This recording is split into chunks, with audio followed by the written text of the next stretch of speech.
Hey guys, Mika here, and I have a custom six-string tenor size Les Rietfors ukulele.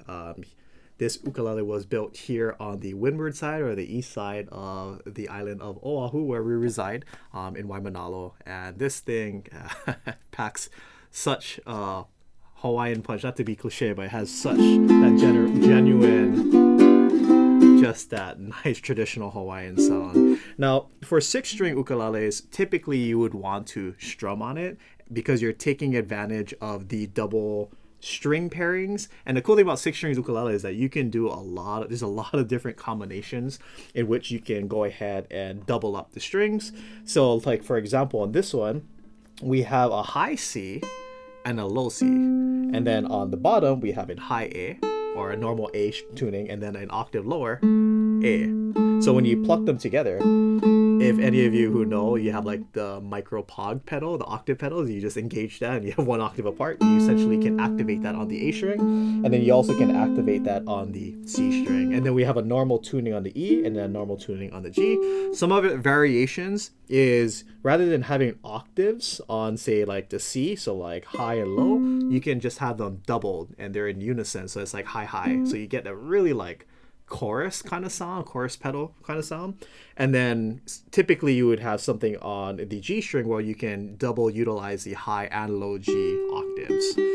But on this orientation, we have an open G, and then we have the octave C, the E, and then the octave A. So what's really cool about having like the octave A, the lower and the higher, is that when I hold like a C note, you get this kind of sound. It's really interesting to hear such a lower register A sound on the A string, especially when you give it context and you strum or hit a C chord.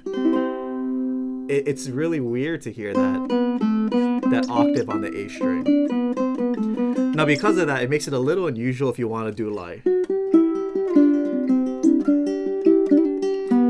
Makes it a little unusual, peculiar to do fingerstyle on this type of instrument. Of course, it's not wrong to do so. You can definitely do it. It's just going to sound a little unusual. But usually, typically, the case for these six-string ukuleles is one, primarily used for Hawaiian music to really fill out the sound spectrum, especially when you're playing besides a 12-string guitar player and you have a six-string ukulele. It's just, you guys are unstoppable in terms of like capturing every sense of the tonal spectrum, but you get such a nice chorusy, shimmery kind of sound. So it's just really beautiful. So when you hear me strum like a Hawaiian band, just a beautiful, rich sound, but just so like just that traditional sound that you would hear in recordings from 30, 40, 50 years ago. So just really beautiful stuff. And this just has such a warm tone.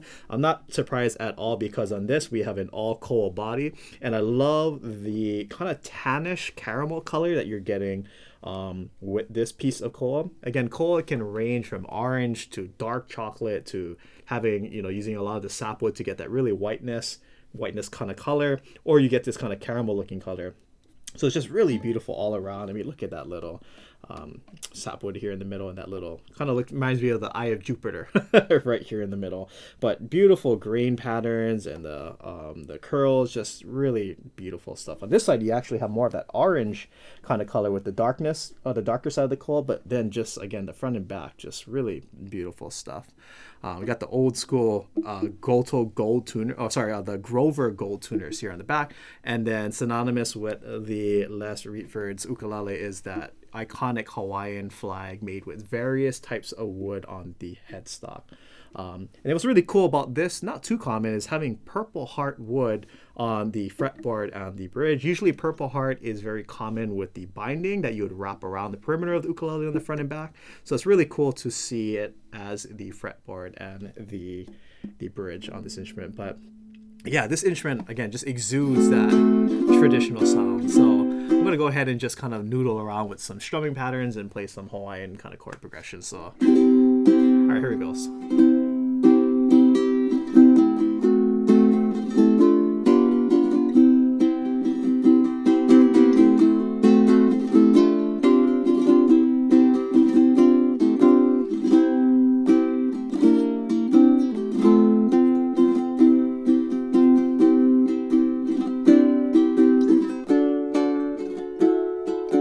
listen how sparkly that is.